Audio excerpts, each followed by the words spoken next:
La pluie n'a pas eu raison de la motivation des presque 2000 engagés venus courir la course phare de la bicentenaire, le 8 km 530. Une édition avec des conditions difficiles entre routes détrempées et chemins glissants. Les coureurs ont découvert un nouveau parcours autour du parc des expositions des Oudéries. Un parcours qui a réussi à Saïd El Fadil. Il a fait la quasi-totalité de la course en tête et s'octroie la victoire en 25 minutes et 24 secondes.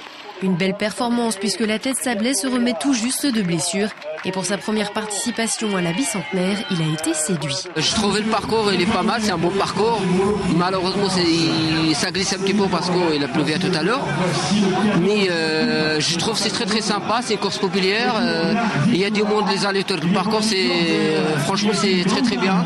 Julien Moreau d'Endurance 72 prend lui la deuxième place en 26 minutes et 52 secondes. Satisfait de sa prestation à une semaine des championnats de France du 10 km de Vittel. C'était l'occasion de faire une bonne sortie d'entraînement et de retrouver aussi les copains ici parce que j'ai vécu pas mal d'années à La Roche, donc c'était l'occasion de retrouver du monde. Après sur le parcours c'était un nouveau tracé, très sympa. La pluie a rendu le parcours un peu plus difficile mais c'était très très sympa. Après pour pouvoir jouer la gagne, Saïd El Fadil était vraiment très fort et j'ai essayé de le suivre un petit peu au début et après j'ai laissé faire en gardant sous le pied pour justement le week-end prochain. Sébastien Couton de l'OVH Allan complète le podium. Julien Cugnot, vainqueur de l'édition précédente, prend lui la 4e place. Du côté des féminines, la victoire revient largement à Margaret Maury du Jogging Club Sablais. Elle termine en 31 minutes et 29 secondes avec 2 minutes d'avance sur la deuxième, Céline Cormeret. L'athlète recordwoman de France du 5000 mètres savourait sa victoire malgré les conditions. Elle aussi dans l'optique des championnats de Vittel. C'était très bien.